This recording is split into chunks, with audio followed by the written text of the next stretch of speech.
You were useful when I had nothing, but now you're just in the way. After every storm, the sun comes out, and the sun is always stronger than the rain. Sometimes the people who say you are nothing are only afraid of the strength they see in you. African Karma Stories.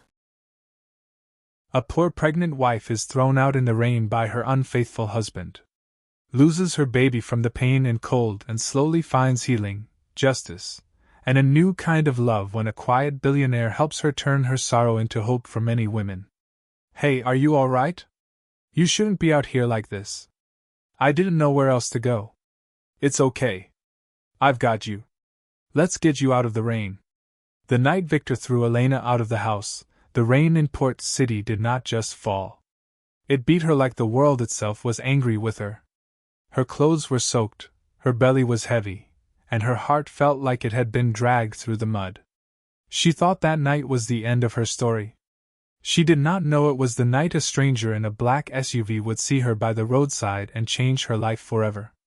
It wasn't always like this.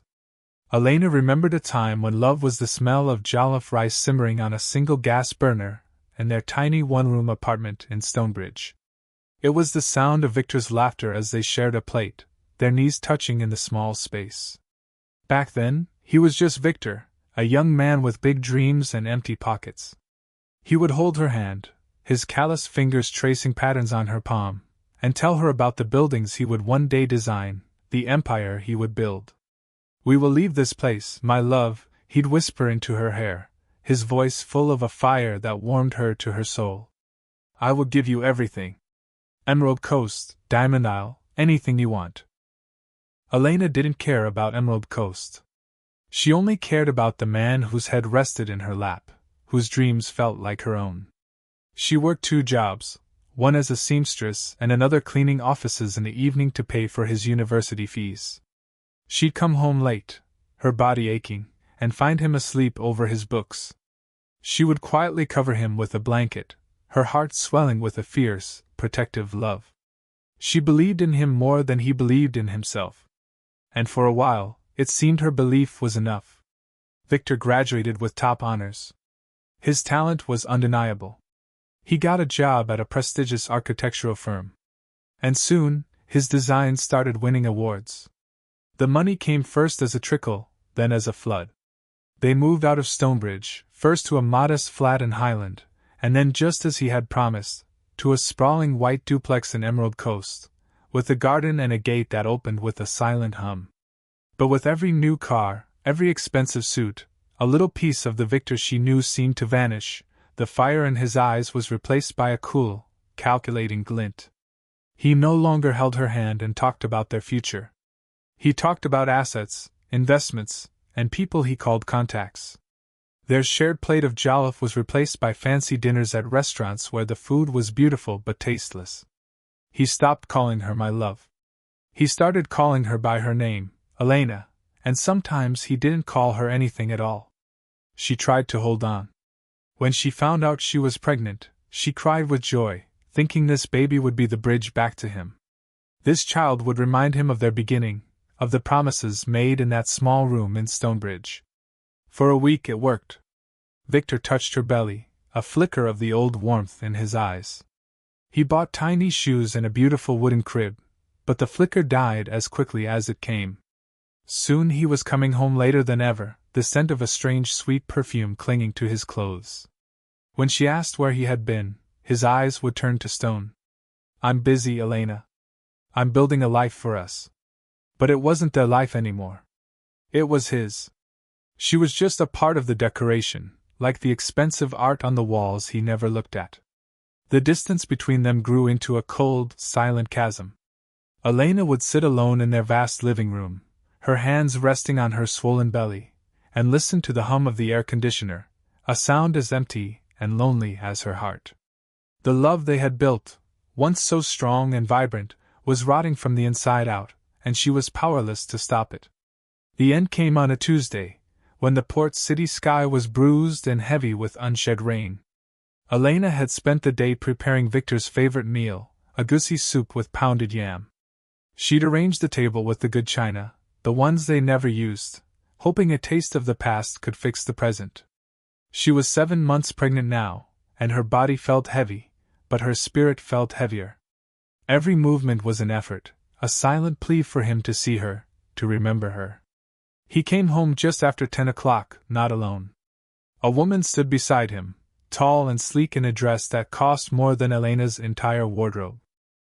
Her name was Sabrina. Elena had seen her once before at a company dinner. She was the daughter of one of Victor's richest clients, a woman who moved through the world as if she owned it.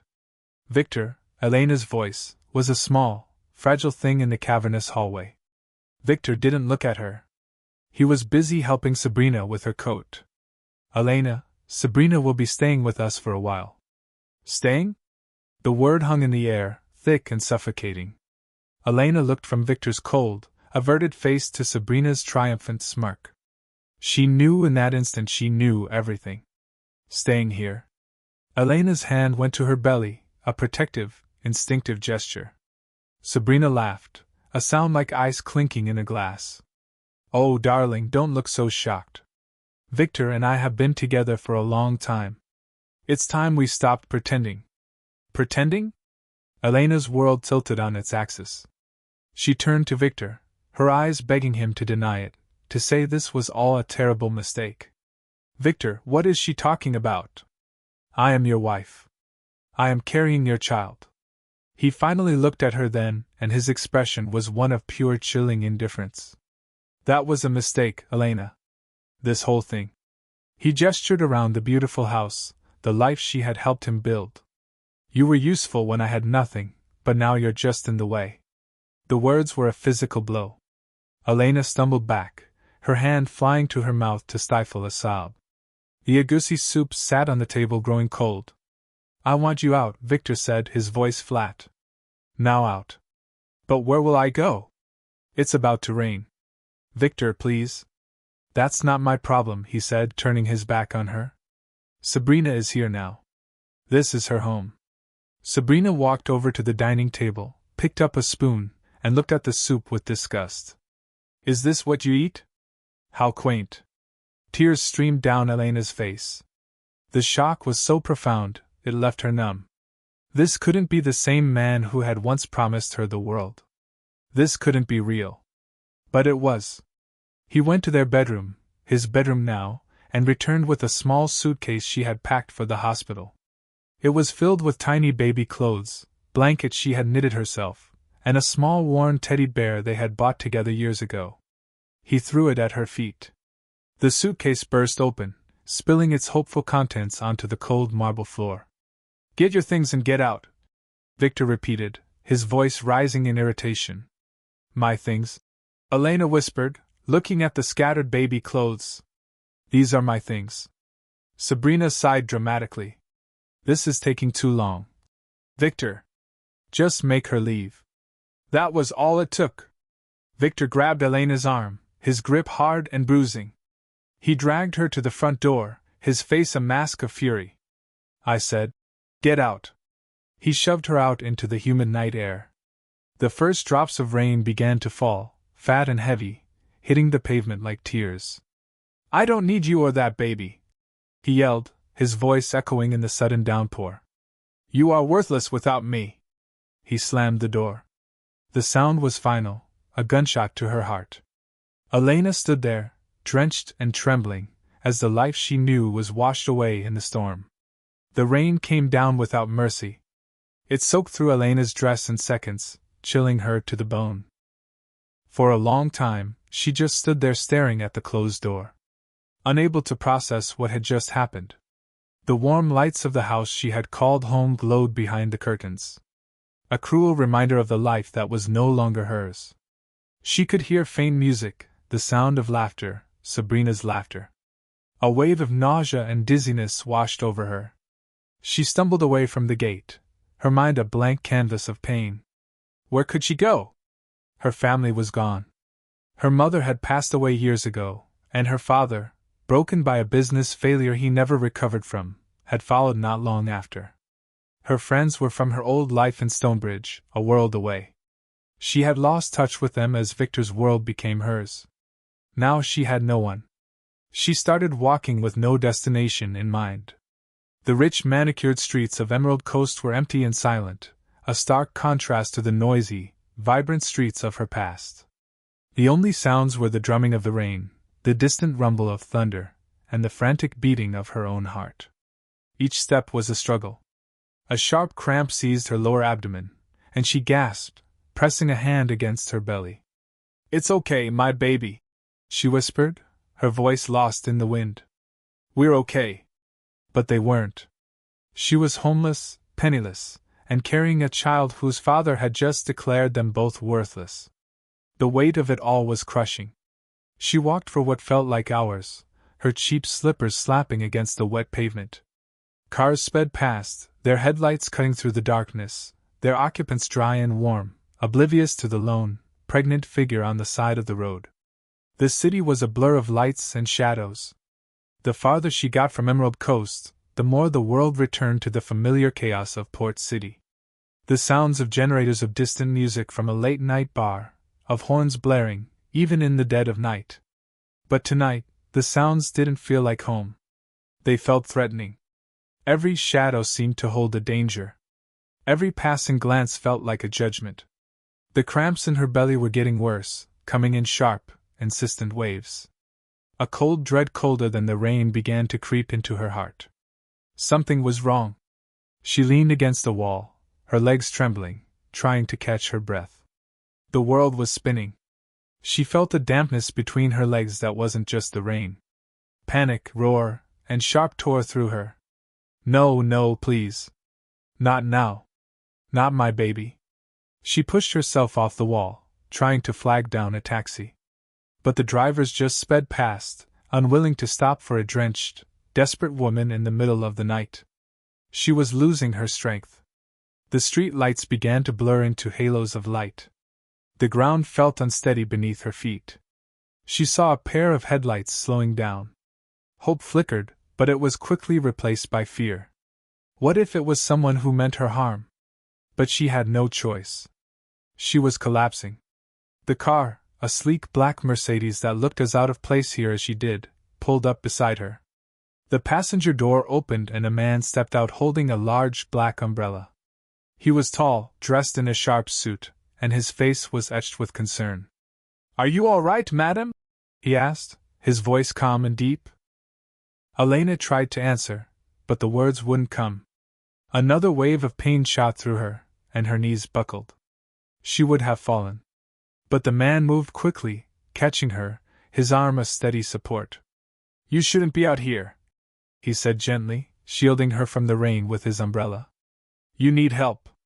Through the haze of pain and fear, Elena looked up at his face. She didn't know him. He was a stranger. But his eyes, they held a kindness she hadn't seen in a very long time. It was the last thing she saw before the world went black. Marcus Thorne had not planned to be in this part of Port City at this hour. He was on his way home to Emerald Coast from a late meeting. His mind preoccupied with foundation budgets and fundraising strategies. The rain was relentless, turning the already chaotic roads into rivers of mud and murky water. His driver navigated the streets with practiced ease, but Marcus barely noticed. He was staring out the window, lost in thought. Then he saw her, a lone figure hunched against the wall of a building, drenched by the storm. At first he thought she was just another person caught in the downpour. But as the car drew closer, he saw the unmistakable swell of her belly. She was pregnant, and she was in distress. "Stop the car," he told his driver, his voice sharp. He didn't wait for an explanation. He grabbed the umbrella from the seat beside him and stepped out into the storm. The woman looked terrified, her eyes wide with pain and fear. When he asked if she was all right, she swayed and he rushed forward just in time to catch her as her legs gave way. She was lighter than he expected, and her body was trembling violently, not just from the cold. He could feel the tension in her, the sheer terror. He held her steady, the umbrella shielding them both from the worst of the rain. "It's okay," he said, his voice softer than he intended. "I'm going to help you." "What's your name?" "Elena," she whispered the name a faint breath against the noise of the storm. "Elena," he repeated. My name is Marcus. I'm going to take you somewhere safe, somewhere warm. He helped her into the back of the car, the leather seats, a stark contrast to her soaked dress. She sank into the seat, her body curling in on itself as another wave of pain hit her. Marcus saw the blood on the back of her dress, and a dark stain spreading against the light fabric. His heart clenched. To the hospital, he ordered his driver, his voice urgent. The closest good one now. The driver didn't question him. The car pulled away from the curb, gliding smoothly through the flooded streets. Elena was quiet now, her eyes closed, her breathing shallow and ragged. Marcus took off his suit jacket and draped it over her, a small inadequate gesture against the cold that had settled deep in her bones. He watched her, a storm of emotions churning inside him, anger fierce and hot at whoever had left her in this state, and something else, something quieter, a sense of responsibility, a feeling he hadn't allowed himself to have in a very long time. He didn't know her story, but he saw the geography of pain written on her face. He saw the desperation, the fear for her unborn child. It was a look he recognized, a look he had seen in the eyes of countless women who came to his foundation for help. But seeing it here, so raw and immediate, felt different. It felt personal. "We're almost there, Elena," he said softly, though he wasn't sure if she could hear him. "Just hold on." The journey to the hospital was a blur of rain-streaked windows and the rhythmic swish of the windshield wipers. When they finally arrived, Marcus carried her inside, shouting for a doctor. Nurses and orderlies rushed forward with a gurney. As they wheeled her away, her eyes fluttered open for a moment and found his. There was a silent question in them, a plea. He nodded, a promise passing between them. "I'll be right here," he said. "I won't leave." He watched her disappear behind a set of double doors, his own suit now soaked, his jacket still wrapped around her. He sank into a chair in the waiting room, the sterile smell of antiseptic filling his lungs. The night was far from over. The hospital was a world of hushed voices and bright sterile light. Marcus sat in the waiting room, the minutes stretching into an eternity. He made a few calls, his voice low and firm, arranging for the best doctors, ensuring she received the best care. He didn't know who she was, but he knew she deserved more than the cold street she had been found on. Hours passed. The storm outside began to subside, leaving behind a world washed clean. Finally, a doctor came out, his face grave. "Mr. Thorne?" Marcus stood up, his heart pounding. "How is she?" "She's stable for now," the doctor said, his voice heavy. "The exposure and the stress. It induced premature labor. We're doing everything we can, but she's very weak." "And the baby?" Marcus asked, the words feeling foreign on his tongue. The doctor's expression tightened. "We had to perform an emergency C-section. The baby, a girl, she was born too early. Her lungs aren't fully developed. We've put her in the neonatal intensive care unit. It's going to be a difficult road." Marcus felt a profound sadness wash over him. A life so new, already fighting such a hard battle. He was allowed to see Elena briefly. She was pale, lying in the hospital bed, hooked up to a tangle of tubes and monitors. Her eyes were closed, but her brow was furrowed as if she was still fighting a battle in her sleep. He stood by her bedside for a long time, a silent guardian in the quiet room. When Elena finally woke up, the world was a hazy white. The first thing she felt was an emptiness, a profound and hollow ache where her baby had been. The weight was gone. Panic seized her. "My baby," she croaked, her throat raw. "Where is my baby?" A gentle hand touched her arm. It was a nurse, her face kind but sad. "Your daughter is in the NICU, dear. She's very small, but she's a fighter." The relief was so intense it made her dizzy, but it was followed by a crushing wave of guilt. This was her fault if she had been stronger, if she hadn't been out in the cold. The days that followed were a blur of pain, grief, and fear. Elena recovered physically, but her spirit was broken. She would spend hours sitting by the incubator, watching her tiny daughter fight for every breath. The baby was so fragile, a tiny bird with translucent skin and a chest that barely seemed to rise and fall. She named her Hope, what God has given, a prayer and a plea. Marcus was a constant presence. He never intruded, but he was always there. He made sure she ate, that she had a comfortable place to rest. He spoke to the doctors, his calm authority, a shield against the frightening medical terms and uncertain prognosis. He paid for everything, waving away her tearful attempts to refuse. "Let me help," was all he would say. For a week, it seemed hope was getting stronger. The doctors were cautiously optimistic. Elena allowed herself a tiny spark of hope. She would sit by the incubator and whisper stories to her daughter, promises of a safe and happy life, far away from the storms of the past. But one night, the machines beside the incubator began to beep frantically. Nurses rushed in. Elena was pushed out of the room, her heart hammering against her ribs. She watched through the glass as a team of doctors worked on her tiny daughter. The world seemed to slow down. The frantic beeping became a long, steady tone, a sound that cut through Elena's soul. The doctors stopped. A nurse turned to her, her face a mask of sorrow. And in that moment, Elena's world didn't just tilt. It shattered. The spark of hope she had so carefully guarded was extinguished, leaving behind nothing but a cold, dark, and suffocating emptiness. Her baby, her hope, was gone.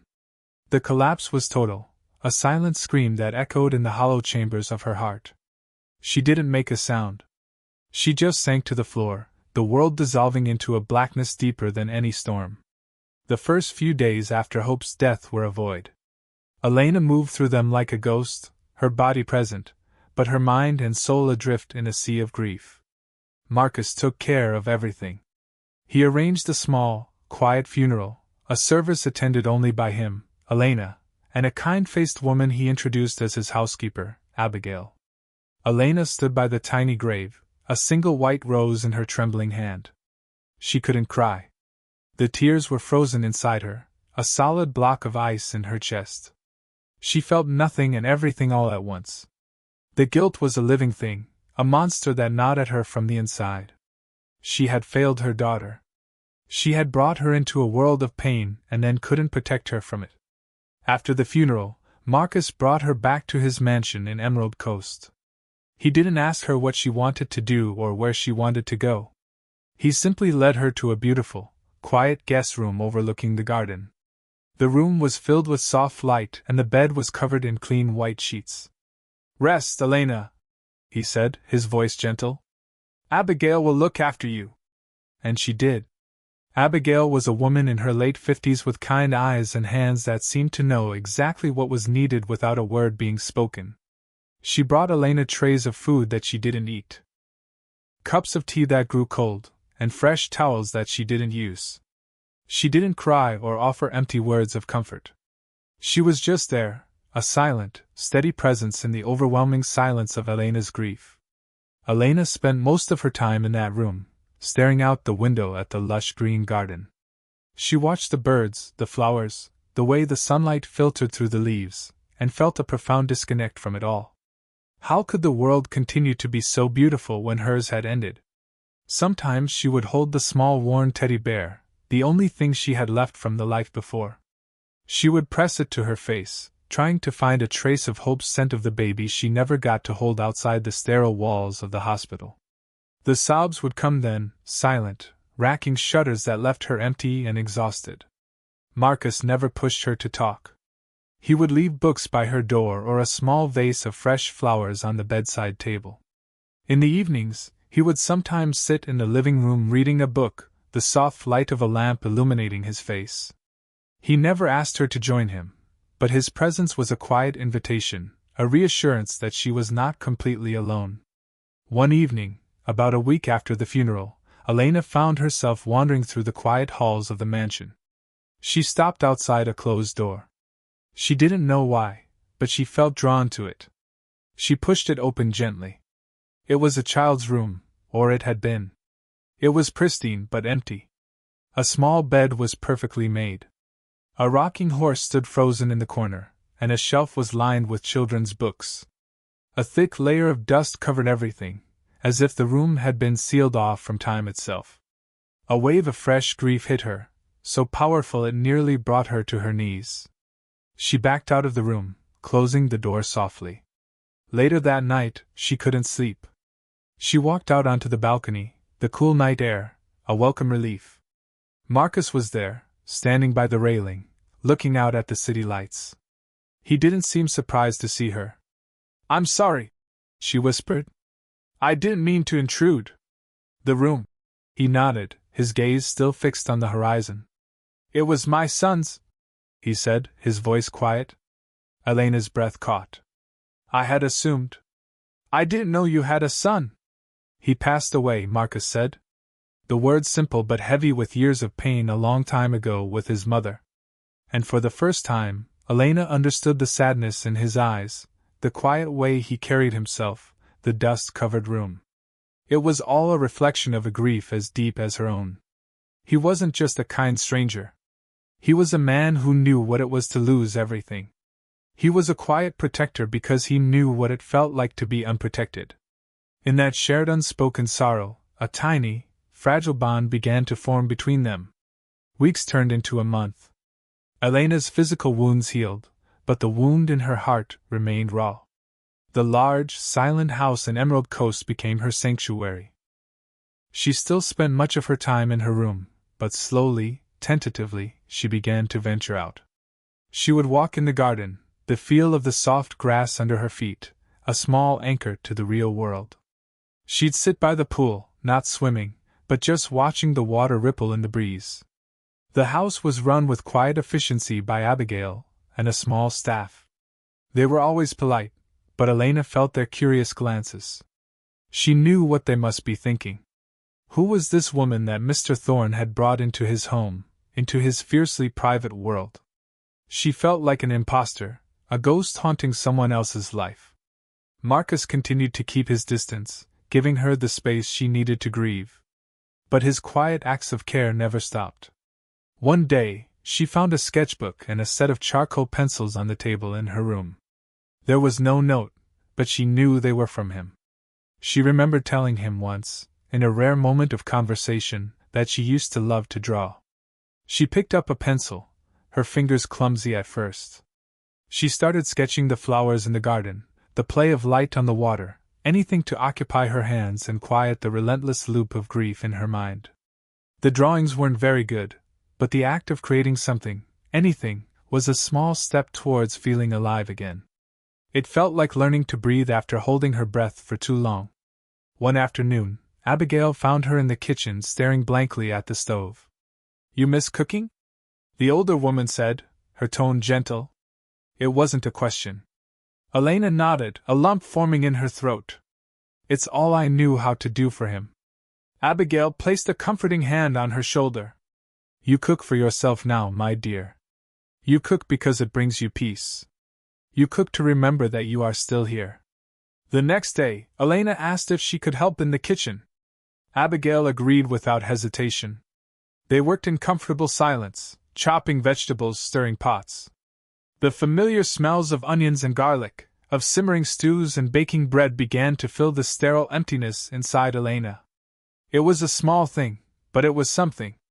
It was a routine, a rhythm, a tiny piece of the normal life she had lost. She learned more about Marcus through Abigail. The housekeeper spoke of him with a fierce loyalty and affection. She told Elena about his late wife Isabella and their son Leo. She spoke of the light that had gone out of the house and out of Marcus when they were lost in a tragic car accident years ago.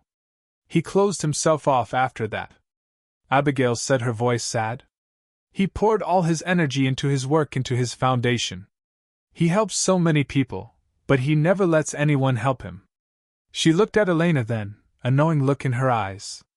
He has not brought anyone into this house since that day. Not until you. The word settled in Elena's heart, heavy and confusing. She didn't understand why Marcus was helping her, but she was slowly starting to see that his kindness was not born of pity. It was born of a shared, unspoken understanding of loss. He saw his own brokenness reflected in hers. One evening as she sat sketching in the garden, Marcus came and sat on the bench beside her. He didn't speak for a long time, just watched the sunset, painting the sky in shades of orange and purple. "It's beautiful, isn't it?" he said finally. Elena nodded. "Yes. Isabella loved the sunsets here," he said, his voice soft. "She said it was like the world was promising that no matter how dark the day, there would always be light again tomorrow." He turned to look at her, and for the first time his eyes weren't just kind, they were open, vulnerable. "I know it doesn't feel like it now, Elena, but there will be light again for you, too." She didn't believe him. Not yet. But sitting there in the quiet twilight with this man who understood her pain without her having to speak it, she felt a tiny, fragile seed of hope begin to sprout in the barren landscape of her heart. The days at the mansion began to fall into a gentle rhythm. Elena would wake up, have a quiet breakfast, and then spend hours in the garden or with her sketchbook. It was peaceful, but the peace was empty. She was healing, but she had no purpose. Her life was a long, empty stretch of time, and she didn't know what to do with it. One morning, Marcus found her in the library staring at a wall of books she had no interest in reading. "I have to go to the Foundation office today," he said, standing in the doorway. "I was wondering if you would like to come with me." Elena was surprised. "The Foundation? The Thorne Trust?" he confirmed. "It's something I started after my wife and son passed away. We help women and children who are in difficult situations, single mothers, victims of abuse. We provide shelter, legal aid, and job training." His words struck a chord deep inside her. A shelter for women in difficult situations. She thought of herself alone and terrified on that rainy street. "I don't know." She hesitated. "What would I do there?" "Nothing. If you don't want to," he said gently. "You can just see what we do. Or you can sit in the garden. It's your choice." "But I thought it might be good to get out of the house." She agreed, more out of a sense of obligation than desire. But as they drove to the Foundation's office in Commerce District, she felt a flicker of something she hadn't felt in a long time. Curiosity. The Thorne Trust wasn't a cold corporate office. It was a warm, welcoming space filled with bright colors and the sound of children's laughter from a daycare room. Women were busy in classrooms learning to sew, use computers, and manage finances. Others were speaking quietly with counselors, their faces a mixture of pain and hope. Elena saw herself in every one of them, the fear in their eyes, the protective way they held their children, the quiet determination to build a new life from the ashes of the old one. Marcus didn't introduce her as a project or a victim. He simply introduced her as Elena, a friend. He showed her around, explaining the different programs with a quiet passion that transformed his usually reserved face. She saw the deep respect the staff had for him. The way the women's faces lit up when he spoke to them. She ended up in the sewing classroom. The hum of the machines was a familiar, comforting sound. The instructor, a cheerful woman named Sophie, welcomed her warmly. "Do you sew?" Sophie asked. "I used to," Elena replied softly. She sat down at an empty machine, her fingers tracing the cool metal. She picked up a piece of fabric, a bright, colorful anchor print, and began to feed it under the needle. The simple, repetitive motion was meditative. As she sewed, the noise in her head, the constant chorus of guilt and what-ifs began to fade. She spent the rest of the day there, helping the other women, showing them how to thread a needle, how to stitch a straight seam. For the first time in months, she was not just Elena, the grieving mother, or Elena the charity case. She was Elena the seamstress. She had a skill, a purpose. She could help. On the drive home, she was quiet, but it was a different kind of quiet. Not the heavy silence of grief, but the thoughtful silence of a mind beginning to wake up. "Thank you, Marcus," she said as they pulled up to the mansion. He looked at her, a small smile playing on his lips. "For what?" "For today," she said. "For everything." He simply nodded. That evening, for the first time, she joined him in the living room after dinner. They didn't talk much, but they sat in comfortable silence, reading. The empty house felt a little less empty. Elena knew she was still broken, that a piece of her would always be missing. But for the first time since that terrible night, she felt like she might one day be whole again. The foundation had given her something she thought she'd lost forever, a reason to look towards tomorrow. Elena began spending most of her days at the foundation. She found her place in the sewing room. Her hands finding a familiar rhythm, her mind finding a quiet focus. She was not just teaching women to sew. She was listening to their stories. Stories of pain, of betrayal, but also of incredible resilience. In helping them stitch together pieces of fabric, she felt like she was slowly stitching together the frayed edges of her own life. She started a small project teaching the women how to make beautiful, durable bags from leftover fabric. The bags became popular, sold in a small shop at the foundation, providing the women with a small but steady income. It was a simple idea, but it was hers and it worked. Marcus watched her from a distance, a quiet pride in his eyes. He saw the light returning to her, the strength she didn't know she had. Their evenings together became a comfortable routine. They would share a quiet dinner, sometimes talking about the foundation, sometimes about books or music, carefully avoiding the deep wounds that lay just beneath the surface. Elena found herself drawn to the mansion's sprawling garden. It was her sanctuary, a place where she could feel close to the earth, to life. One section of the garden was filled with roses, dozens of varieties in every shade of red, pink, and white. They were clearly well cared for, but she noticed some of the bushes were overgrown, in need of pruning. One afternoon, she found a pair of garden shears in the shed and began to work on the roses, carefully trimming away the dead branches to make way for new growth. It was delicate, focused work. She lost track of time, her mind quiet, her hands moving with a purpose. She was so absorbed in her work that she didn't hear the maids approaching. She caught the end of their conversation. Their voices hushed, whispers carried on the breeze. So sad. He hasn't touched them since she died. They were her favorite. I know. He used to spend hours out here with her. Mrs. Thorne loved her roses. Elena froze. The shears still in her hand, his wife's roses. She felt a sudden pang of guilt as if she were trespassing on sacred ground.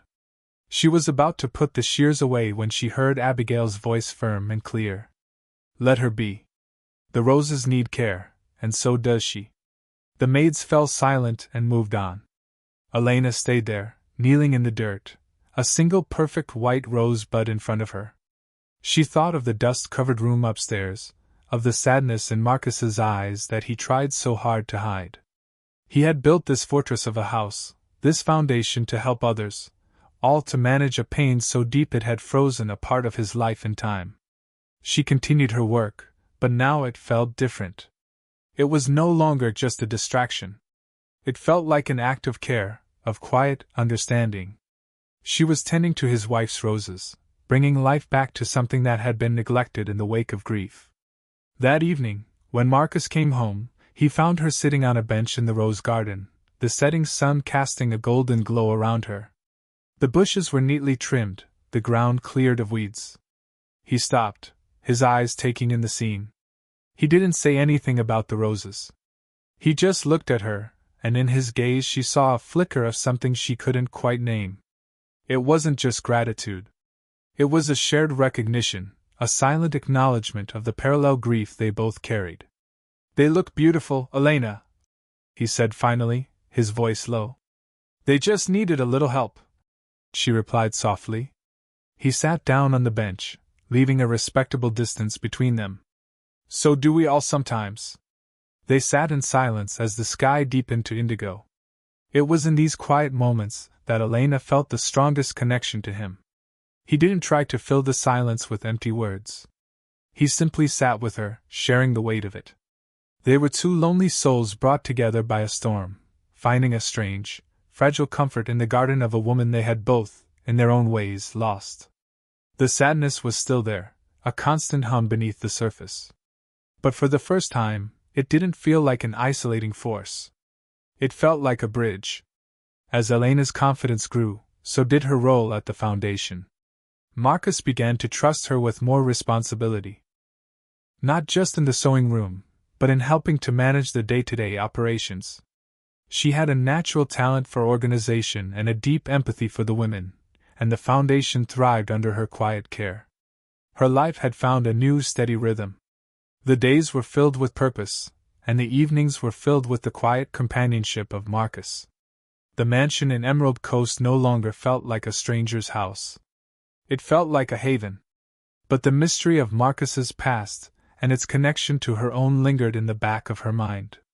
He never spoke of his wife or son, and she never dared to ask. The rose garden and the dusty room upstairs were silent monuments to a grief he kept locked away. One rainy Saturday afternoon, Marcus was called away for an urgent business meeting. Elena was left alone in the vast house, the sound of the rain, a soft drumming against the windows. She was looking for a book in the library when she noticed a small, intricately carved wooden box on one of the higher shelves.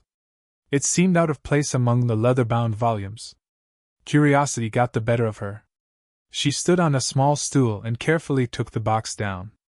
It was unlocked. Inside, nestled among some old papers, was a small leather-bound photo album. Her heart began to beat a little faster. She felt like she was intruding, but she couldn't stop herself. She opened the album. The first few pages were filled with pictures of a smiling, happy couple, Marcus, younger and more carefree, and a beautiful woman with sparkling eyes who must have been his wife, Isabella. Then there were pictures of a small boy with Marcus's serious eyes and Isabella's joyful smile. Leo. A lump formed in Elena's throat. They looked so happy, so full of life. It was hard to imagine that all that joy had been extinguished in a single moment. She turned the page and her breath caught in her chest. It was a picture of her father. He was standing on a construction site, a blueprint in his hand, a wide, proud smile on his face. And standing next to him, looking at him with an expression of pure admiration, was a much younger Marcus Thorne. He couldn't have been much older than 20, a young man at the very beginning of his career. Elena's mind raced. Marcus had known her father, not just known him, but worked with him. He had been there in her father's world, a world she thought was lost to her forever. She flipped through the rest of the album. There were more pictures. Marcus and her father at a dinner laughing. Marcus at her family's home, sitting at their dining table. A picture of her father handing a smiling Marcus some kind of award. He hadn't just been an employee. He had been a mentee, a protégé, a son almost. Why had he never told her? She put the album back in the box, her hands trembling. The quiet, kind man who had saved her was not a stranger at all. He was a piece of her past, a ghost from a life she had been forced to leave behind. The revelation shook her to her core. His kindness was not random. It was rooted in a history she knew nothing about. The questions she had been too afraid to ask now screamed in her mind. What had happened between him and her father? Why the secrecy? She heard the sound of a car pulling into the driveway. Marcus was home. She quickly put the box back on the shelf, her heart pounding. She walked out of the library just as he came in, shaking the rain from his coat. "Everything all right?" he asked, seeing the look on her face. Elena looked at him, really looked at him for the first time, seeing not just the kind billionaire who had rescued her, but the young man who had once looked up to her father. "Marcus," she said, her voice barely a whisper. "We need to talk." The air in the library was thick with the smell of old books and rain. Elena stood by the fireplace, her hands clasped tightly in front of her, her heart a frantic drum against her ribs. Marcus looked at her, his usual calm expression replaced by a look of weary resignation, as if this was a conversation he had been expecting and dreading for a long time. "You knew my father," Elena said, her voice quiet but firm. "It was not a question." Marcus sighed, running a hand through his hair. He walked over to the decanter on his desk and poured himself a small measure of spirits. He didn't offer her any.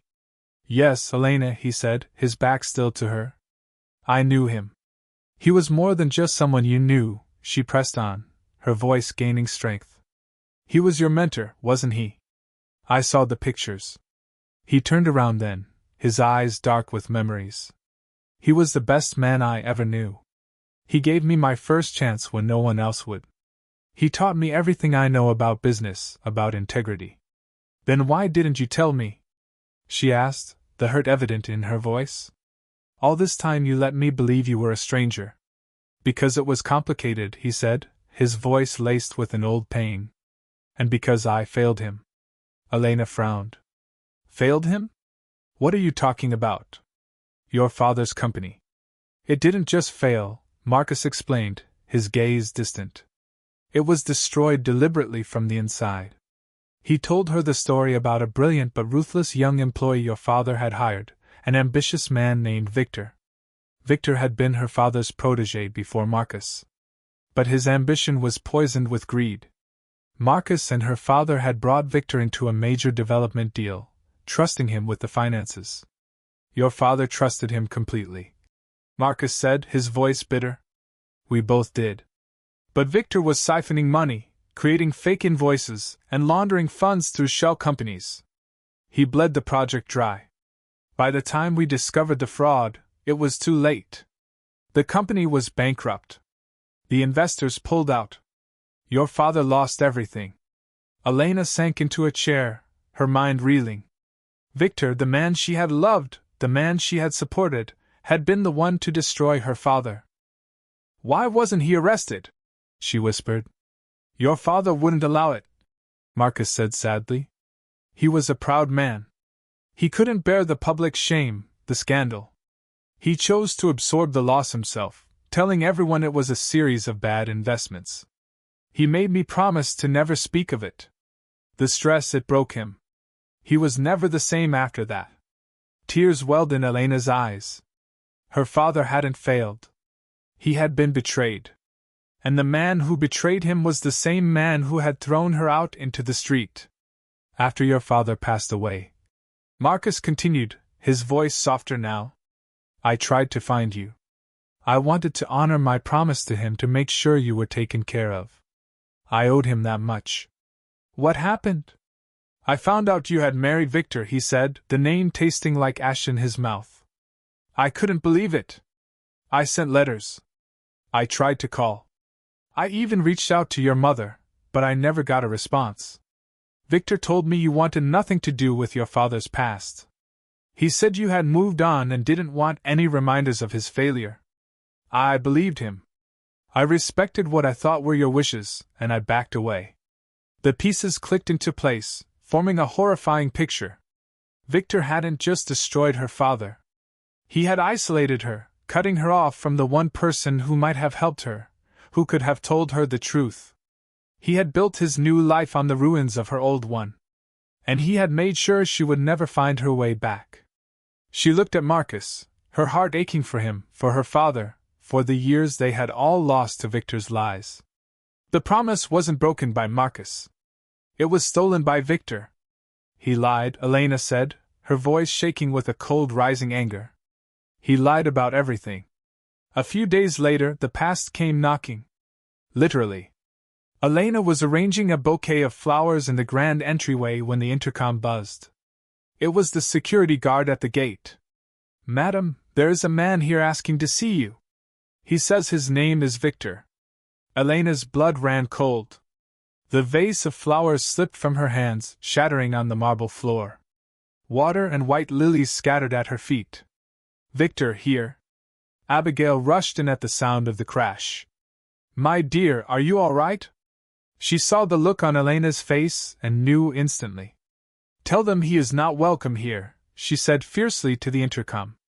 But before she could, Marcus's calm voice came from the top of the stairs. It's all right, Abigail. Let him in. Elena looked up at him, her eyes wide with panic. No, Marcus, you don't understand. I do, he said, his face a hard, unreadable mask as he descended the stairs. Let him come. It's time this ended. Victor walked into the mansion as if he belonged there, though his clothes were rumpled and his face was drawn with a desperation that hadn't been there before. He looked around at the opulent surroundings, a flicker of envy in his eyes. Then his gaze landed on Elena and he tried to summon a charming smile, but it didn't reach his eyes. Elena, he said, his voice smooth. I've been looking for you everywhere. I was worried. Elena stared at him speechless. The audacity of the man was breathtaking. What do you want, Victor? Marcus asked, his voice dangerously quiet. He stood slightly in front of Elena, a protective barrier. Victor's gaze shifted to Marcus and his expression hardened into a sneer. I came to rescue my wife from this predator. Marcus didn't flinch. Your wife? You threw her out. Remember?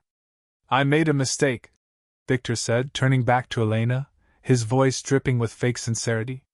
I was angry. I wasn't thinking straight. Sabrina, she meant nothing. It's always been you, Elena. Can't you see he's manipulating you? This man, he said, pointing a shaking finger at Marcus, is not who you think he is. Elena's heart pounded. What are you talking about? Asked him. Victor's voice rose, a hysterical edge to it. Ask him about your father. Ask him how a young man with no family and no money suddenly became a billionaire right after your father's company went bankrupt. He's the one who destroyed him, Elena. He used your father, and then he threw him away. And now he's trying to do the same thing to you, playing the hero. The lie was so bold, so audacious, it almost sounded true. For a terrifying second, Elena felt a seed of doubt. She looked at Marcus, whose face remained impassive, his eyes locked on Victor. Was it possible? Could this all be some elaborate cruel game? Victor saw the flicker of uncertainty in her eyes and pressed his advantage. He's been lying to you. He ruined our family and now he's trying to steal you from me. He's obsessed with your father's legacy and he sees you as the final piece. Don't you see? You're just a trophy to him. That's enough, Marcus said, his voice low and cold as steel. Is it? Victor shot back, a wild look in his eyes. Tell her the truth, Thorne. Tell her about the contract. Tell her how you built your empire on my father-in-law's grave. The words hung in the air, venomous and sharp. Elena felt dizzy, the room spinning around her. She looked from Victor's desperate, accusing face to Marcus's cold, controlled anger. Her past and present were colliding in this grand, silent hallway, and the truth felt like a slippery, dangerous thing just out of her reach. One of them was a monster. She just had to figure out which one. The silence in the entryway was deafening, broken only by Victor's heavy breathing. Elena's mind was a whirlwind of confusion and fear. She looked at Marcus, searching his face for an answer, for a denial. He met her gaze, his expression softening for just a moment, a silent reassurance. Then he turned his attention back to Victor. You want to talk about the past, Victor? Let's talk about the past. Marcus walked calmly to a small table by the door and picked up a thick folder. He had been prepared for this. He opened it and laid several documents on the table. They were old, yellowed with age, bank statements, transfer records, and copies of contracts. You're right about one thing, Marcus said, his voice even and steady. There was a contract, one that I signed with your father-in-law to help save his company. But there were other documents too. Documents you forged. He slid a paper across the table. It was a bank transfer authorization signed with a crude imitation of her father's signature. You created fake vendor accounts, Marcus continued, his voice a low damning indictment. You authorized payments for services that were never rendered, for materials that were never delivered. You funneled millions from the company, from my investment directly into your own offshore accounts. Victor's face went pale. That's a lie. You framed me. Did I? Marcus said, his voice dangerously soft. Did I also force you to meet with the corrupt council members who were squeezing your father-in-law? Did I force you to take their bribes to look the other way while they stalled his permits and drove up his costs? He pushed another document forward. It was a ledger detailing a series of cash payments. Next to each one was a single initial V. You didn't just steal from him, Victor, Marcus said, his eyes blazing with a cold fire. You actively worked with the people who were trying to ruin him. You took money from both sides. You were the snake in his house, and he never saw it. He trusted you. He loved you like a son. Every word was a nail in the coffin of Elena's past. The fog of confusion cleared, replaced by a horrifying, gut-wrenching clarity. He remembered Victor's late nights, his sudden trips, the way he would get quiet and defensive whenever she asked about the company's finances. She had thought it was stress, but it had been guilt. He found out, didn't he? Elena whispered, her voice barely audible. My father, he found out what you did. Victor stared at her, his bravado crumbling, replaced by a cornered animal's fear. It was an accident, he stammered. He confronted me. He was going to expose me, ruin everything. We argued. He was so angry. He had a heart attack. Elena, I tried to help him. I swear. But Elena saw the lie in his eyes. She saw the truth of that day. Her kind, proud father. His heart breaking not from illness, but from the ultimate betrayal. Victor hadn't just stolen his money. He had stolen his will to live. He had stood there and watched him die. The blood wasn't just on his hands metaphorically. It was a stain on his very soul. Get out, Elena said, her voice shaking, but filled with a new hard strength. Victor looked at her, his eyes pleading. Elena, please. It wasn't like that. I did it for us so we could have this life. This life? She said, a bitter laugh escaping her lips. This life was built on my father's grave. You didn't do this for us. You did it for you. She pointed to the door, her hand steady. I said, get up before I called the police? For a moment, he looked like he might argue, but then he saw the look in her eyes. It was not the face of the weak, forgiving woman he had married. It was the face of a survivor. He turned and fled, disappearing into the gray afternoon, leaving behind the wreckage of his lies. Elena stood there, surrounded by the ghosts of the past, the truth finally terribly free. After Victor left, a heavy silence fell over the mansion. Elena stood frozen in the hallway, the damning papers still spread across the table. The truth was a poison seeping into every memory she had of her marriage, tainting every moment of love she thought she had shared with Victor. She felt the Marcus's presence beside her, solid and steady. He didn't touch her, but she could feel his quiet support. I'm so sorry, Elena, he said softly. I shouldn't have let him in. I didn't want you to find out like this. She shook her head, not looking at him. No, I needed to hear it from him. I needed to see the lie in his eyes. She finally looked up and her own eyes were no longer filled with tears, but with a cold, hard resolve. He has to pay for what he did. He will, Marcus promised. I've been gathering this evidence for years. I was waiting for the right time. The right time is now, Elena said, her voice firm. I won't let him get away with it.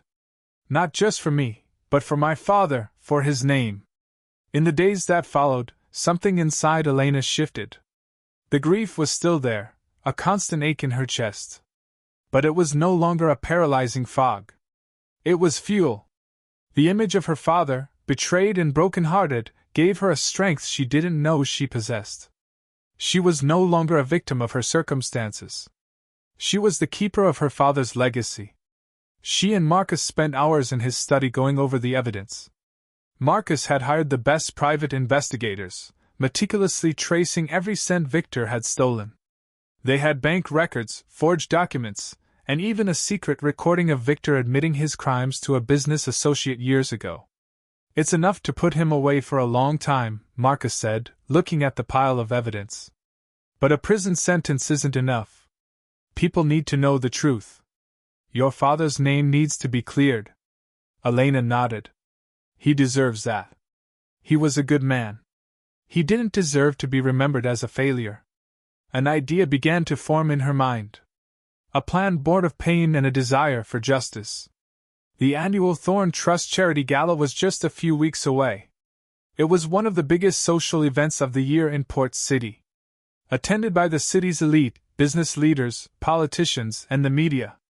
Many of the attendees had been her father's friends and colleagues, people who had turned their backs to him when his company collapsed. The gala? Elena said, her voice steady. That's where we do it. Marcus looked at her, surprised.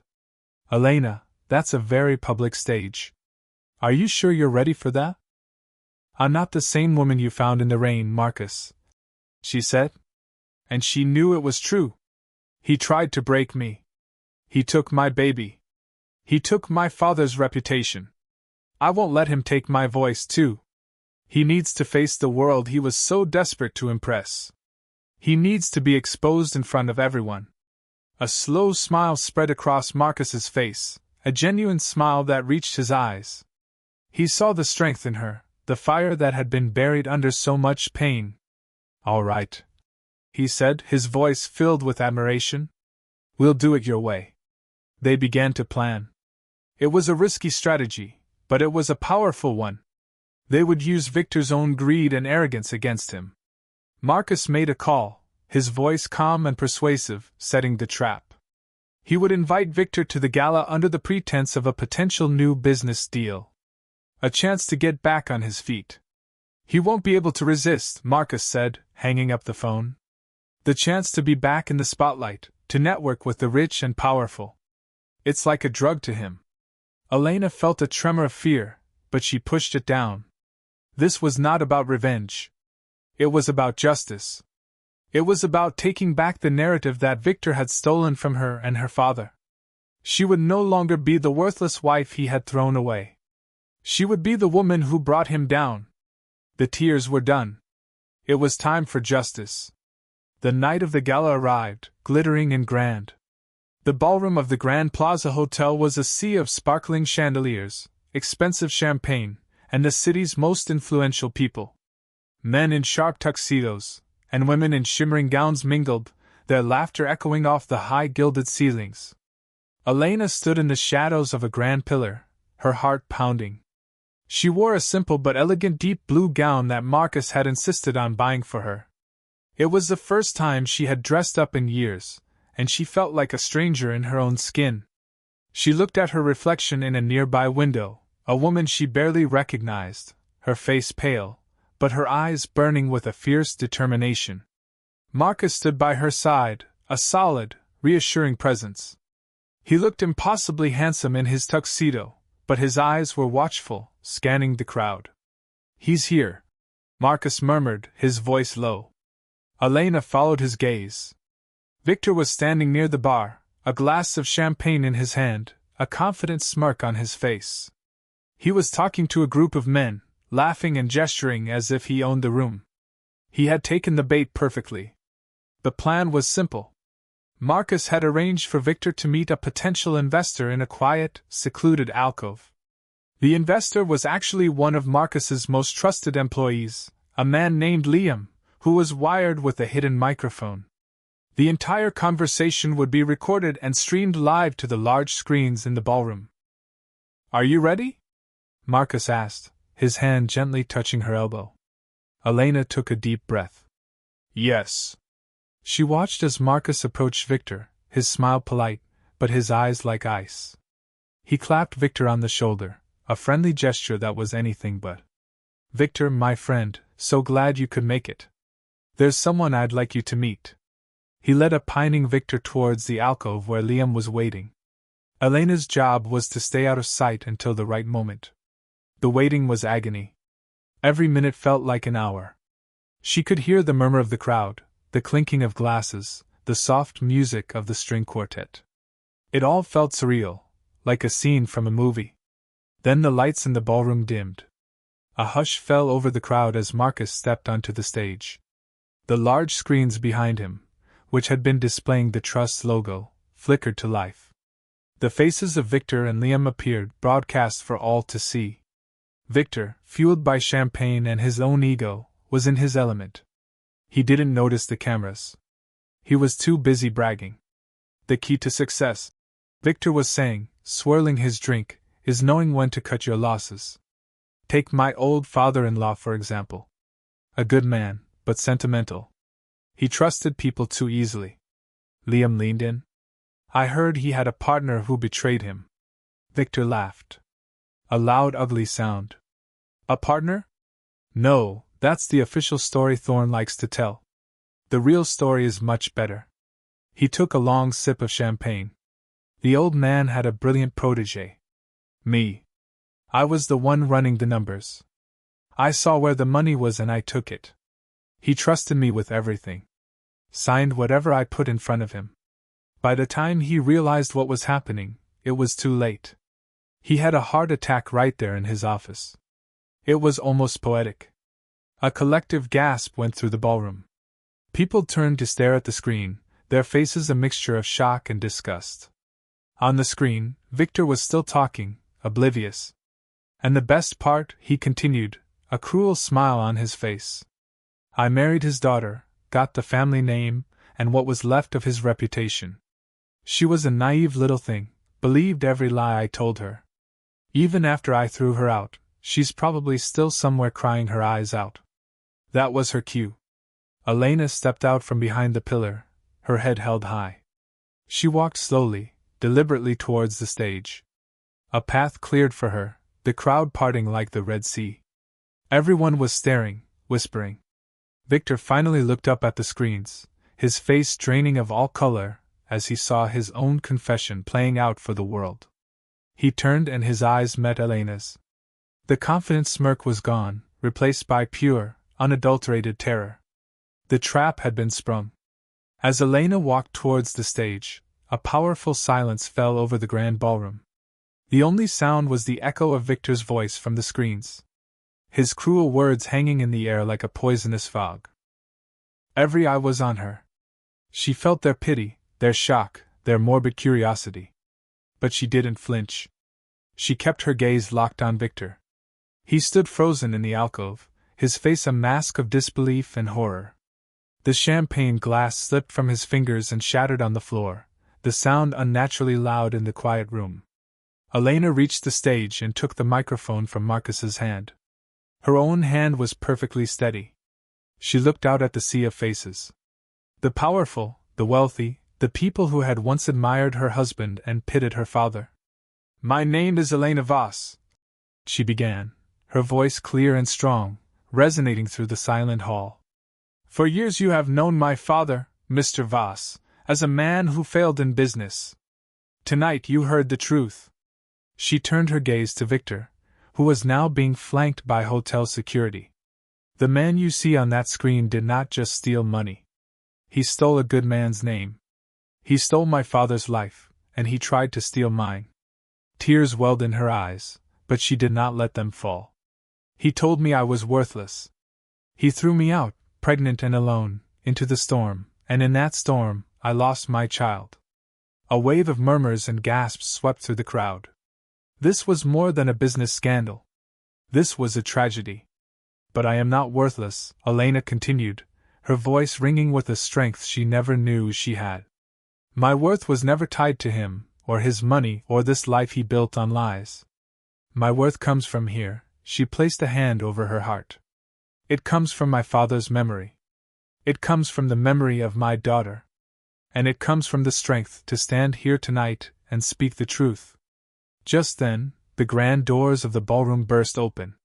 2 uniformed police officers walked in, their faces grim and determined. They walked straight to the alcove where Victor stood, paralyzed with fear. Victor, Elena said, her voice dropping to a cold, quiet finality. It's over. The officers handcuffed him. He didn't resist.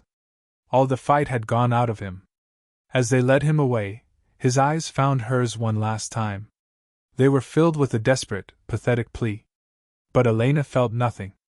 No pity, no anger, just a vast, quiet emptiness that was slowly being filled with a sense of peace.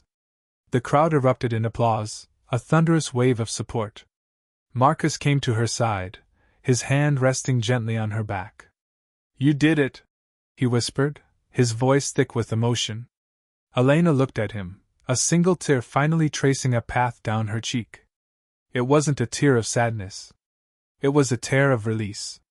The weight of years of lies, of shame, of grief was finally lifting. As Victor was escorted out of the hotel, past the flashing cameras of the reporters who had already gathered, Elena felt the last chain to her old life break. She was free. The storm had finally passed, and for the first time she could see the clear sky ahead. The future was unknown, but it was hers, and it was just beginning. In the year that followed Victor's arrest, the world shifted.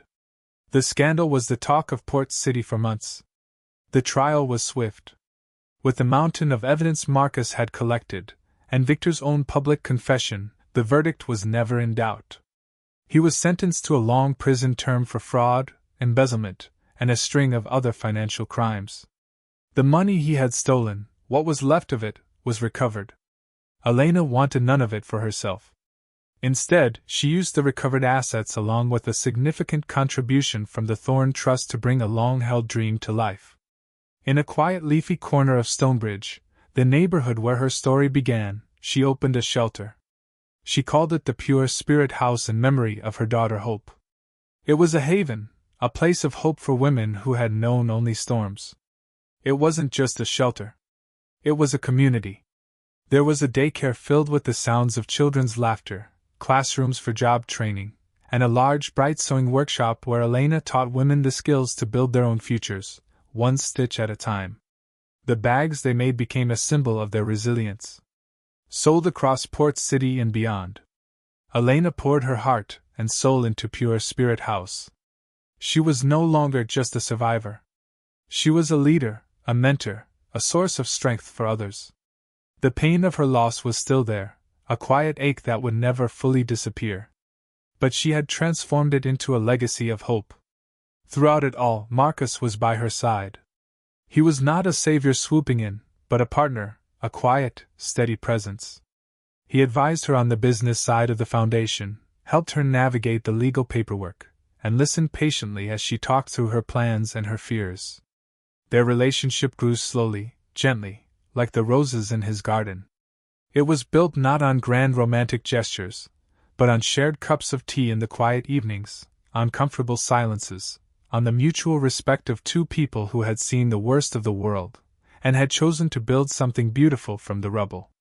He would visit Pure Spirit House often, not as the powerful billionaire benefactor, but as Marcus. The children would flock to him, climbing onto his lap as he read them stories. The women treated him with a warm, easy respect. They saw the way he looked at Elena with an admiration and affection that was quiet but profound. One afternoon, as they sat on a bench in the shelter's small playground, watching the children play, Marcus reached over and gently took her hand. His touch was warm and sure. "Your father would be so proud of you, Elena," he said, his voice soft. Elena looked at their joined hands and then at the vibrant, noisy playground, at the women laughing in the workshop window. I think this is what he would have wanted," she replied, a genuine smile gracing her lips. "Not riches but purpose." He squeezed her hand. "You found it. You built it." In that moment, Elena knew she was home.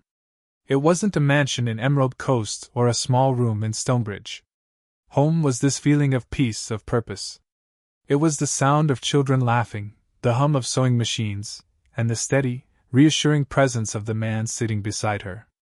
They were a strange, unconventional family brought together by tragedy, but held together by a quiet, resilient love. They were two broken souls who had found a way to heal, not by forgetting the past, but by building a better future together. 2 years have passed. The afternoon sun streams into the courtyard of Pure Spirit House, bathing everything in a warm golden light. The air is filled with the joyful sounds of children playing. Some are chasing a colorful ball across the grass, their laughter echoing in the open air. Others are gathered around a table drawing with bright crayons. Elena stands near the entrance, a serene smile on her face. She is no longer the timid, broken woman from the storm. Her posture is confident. Her eyes clear and full of a gentle strength. She watches the scene before her, her heart full.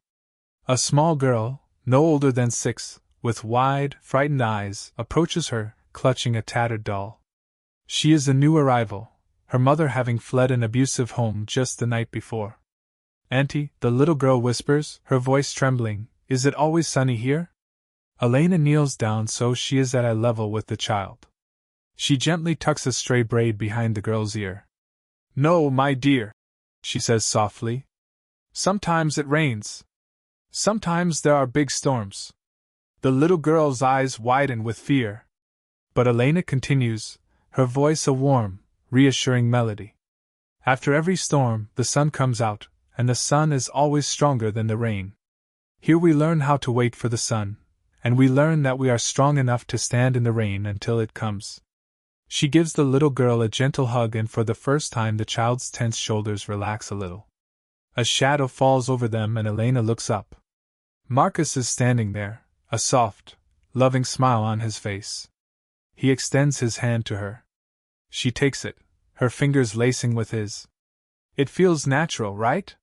He helps her to her feet and they stand together, hand in hand, watching the children play. The sound of their laughter is the sweetest music. It is the sound of hope, of new beginnings. Elena leans her head on Marcus's shoulder, a sense of profound peace settling over her. The past is a part of her, a collection of scars that tell her story.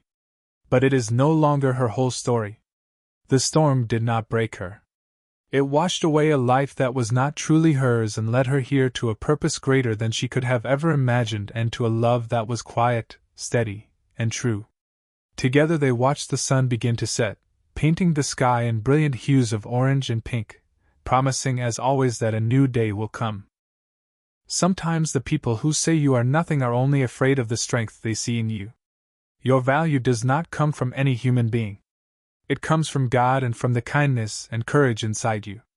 Pain can break you for a season, but if you refuse to stay down, that same pain can become the reason you fight for yourself and for others. If you are in a place where you are not loved, respected, or safe, remember, leaving is not failure.